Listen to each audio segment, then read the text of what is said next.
नारद मुनि बड़े ही तपस्वी और ज्ञानी ऋषि हुए, जिनके ज्ञान और तप की माता पार्वती भी प्रशंसक थी। एक दिन माता पार्वती शिव जी से नारद मुनि के ज्ञान की तारीफ करने लगी। शिव ने पार्वती जी को बताया कि नारद बड़े ही ज्ञानी है, लेकिन किसी भी चीज का अहंकार अच्छा नहीं होता है। एक बार नारद को इसी अहंकार के कारण बंदर बनना पड़ा था। यह सुनकर माता पार्वती को बहुत आश्चर्य हुआ। उन्होंने श्री शिव भगवान से पूरा कारण जानना चाहा। तब श्री शिव ने बतलाया, इस संसार में कोई कितना ही बड़ा ज्ञानी हो, लेकिन श्री हरि जो चाहते हैं वो उसे बनना ही पड़ता है। नारद को एक बार अपने इसी तप और बुद्धि का अहंकार हो गया था। इसलिए नारद को सबक सिखाने के लिए श्री विष्णु को एक युक्ति सूझी। हिमालय पर्वत में एक बड़ी पवित्र गुफा थी। उस गुफा के निकट ही गंगा जी बहती थी। वह परम पवित्र गुफा नारद जी को अत्यंत सुहावने लगी। वहां पर के पर्वत, नदी और वन को देख करके उनके हृदय में श्री हरि विष्णु की भक्ति अत्यंत बलवती हो उठी और वे वहीं बैठकर तपस्या में लीन हो गए। नारद मुनि की इस तपस्या से देवराज इंद्र भयभीत हो गए कि कहीं देवर्षि नारद अपने तप के बल से उनका स्वर्ग नहीं छीन ले। इंद्र ने नारद की तपस्या भंग करने के लिए कामदेव को उनके पास भेज दिया। वहां पहुंचकर कामदेव ने अपनी माया से वसंत ऋतु को उत्पन्न कर दिया। पेड़ और पत्ते पर रंग बिरंगे फूल खिल गए, कोयल कूकने लगी और भौरे गुंजार करने लगे। कामाग्नि को भड़काने वाली शीतल मंद सुगंध सुहावनी हवा चलने लगी। रंभा आदि अप्सराएं नाचने लगी, किंतु कामदेव की किसी भी माया का नारद मुनि पर कुछ भी प्रभाव नहीं पड़ा। तब कामदेव को डर सताने लगा कि कहीं नारद मुझे श्राप न दे दे, इसलिए उन्होंने श्री नारद से क्षमा मांगी। नारद मुनि को थोड़ा भी क्रोध नहीं आया और उन्होंने कामदेव को क्षमा कर दिया। कामदेव वापस अपने लोक में चले गए। कामदेव के चले जाने पर नारद मुनि के मन में अहंकार हो गया कि मैंने कामदेव को जीत लिया। वहां से वे शिव जी के पास चले गए और उन्हें अपने कामदेव को हराने का हाल कह सुनाया। भगवान शिव समझ गए कि नारद को अहंकार हो गया है। शंकर जी ने सोचा कि यदि इनके अहंकार की बात विष्णु जी जान गए तो नारद के लिए अच्छा नहीं होगा। इसलिए उन्होंने नारद से कहा कि तुमने जो बात मुझे बताई है उसे श्री हरि को मत बताना। नारद जी को शिव जी की यह बात अच्छी नहीं लगी। उन्होंने सोचा कि आज तो मैंने कामदेव को हराया है और वे भी किसी को नहीं बताऊं। नारद जी क्षीर सागर पहुंच गए और शिव जी के मना करने के बाद भी सारी कथा उन्हें सुना दी। भगवान विष्णु समझ गए कि आज तो नारद को अहंकार ने घेर लिया है। अपने भक्त के अहंकार को वो सह नहीं पाते। इसलिए उन्होंने अपने मन में सोचा कि मैं ऐसा उपाय करूंगा कि नारद का घमंड भी दूर हो जाए और मेरी लीला भी चलती रहे। नारद जी तब श्री विष्णु से विदा होकर चले तो उनका अभिमान और भी बढ़ गया। इधर श्री हरि ने अपनी माया से नारद जी के रास्ते में एक बड़े ही सुंदर नगर को बना दिया। उस नगर में शील निधि नाम का वैभवशाली राजा रहता था। उस राजा की विश्व मोहिनी नाम की एक बहुत ही सुंदर बेटी थी, जिसके रूप को देखकर लक्ष्मी भी मोहित हो जाए। विश्व मोहिनी स्वयंवर करना चाहती थी, इसलिए कई राजा उस नगर में आए। नारद जी उस नगर के राजा के यहाँ पहुंचे तो राजा ने उनका पूजन करके उन्हें आसन पर बैठाया। फिर उनसे अपनी कन्या की हस्तरेखा देखकर उसके गुण दोष बताने के लिए कहा।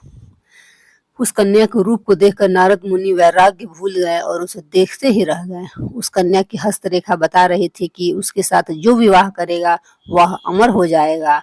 उसे संसार में कोई भी जीत नहीं सकेगा और संसार के समस्त जीव उसकी सेवा करेंगे। यह बात नारद मुनि ने राजा को नहीं बताई और राजा को उन्होंने अपनी ओर से बनाकर कुछ और अच्छी बातें कह दी। अब नारद जी ने सोचा कि कुछ ऐसा उपाय करना चाहिए कि यह कन्या मुझसे ही विवाह करें।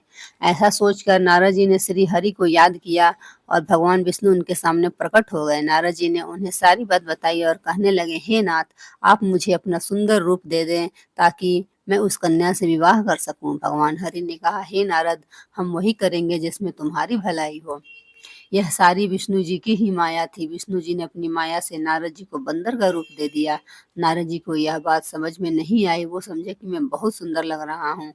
वहां पर छिपे हुए शिव जी के दो गण भी इस घटना को देख लिया।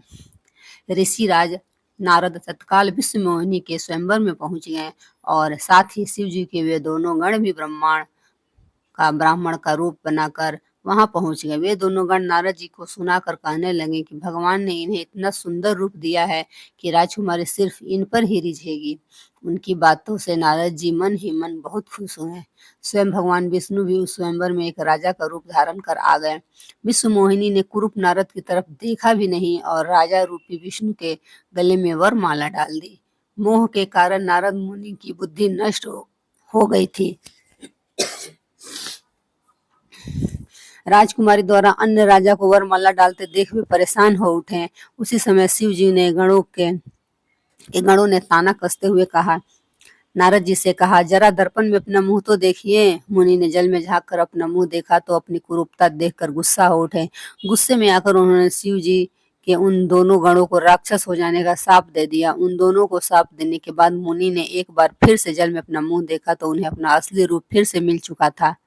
नारद जी को अपना असली रूप वापस मिल गया था, लेकिन भगवान विष्णु पर उन्हें बहुत गुस्सा आ रहा था, क्योंकि विष्णु के कारण ही उनकी बहुत ही हंसी हुई थी।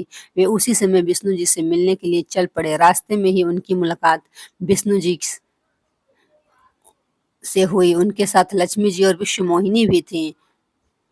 विश्व मोहिनी से हो गई। उन्हें देखते ही नारद जी ने कहा, आप दूसरों की खुशियां देख ही नहीं सकते, आपके भीतर तो ईर्ष्या और कपट ही भरा हुआ है। समुद्र मंथन के समय आपने श्री शिव को बावला बनाकर विष और राक्षसों को मदिरा पिला दिया और स्वयं लक्ष्मी जी और कौस्तुभ मणि को ले लिया। आप बड़े ही धोखेबाज और मतलबी हो, हमेशा कपट का व्यवहार करते हो। हमारे साथ जो किया है उसका फल जरूर पाओगे।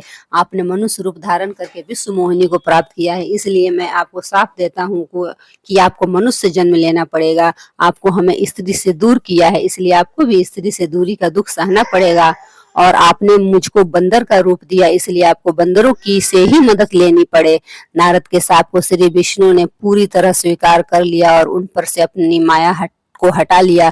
माया के हट जाने से अपने द्वारा दिए साप को याद करके नारद जी को बहुत दुख हुआ, किंतु दिया गया साप वापस नहीं हो सकता था, इसलिए श्री विष्णु को श्री राम के रूप में मनुष्य बनकर अवतरित होना पड़ा।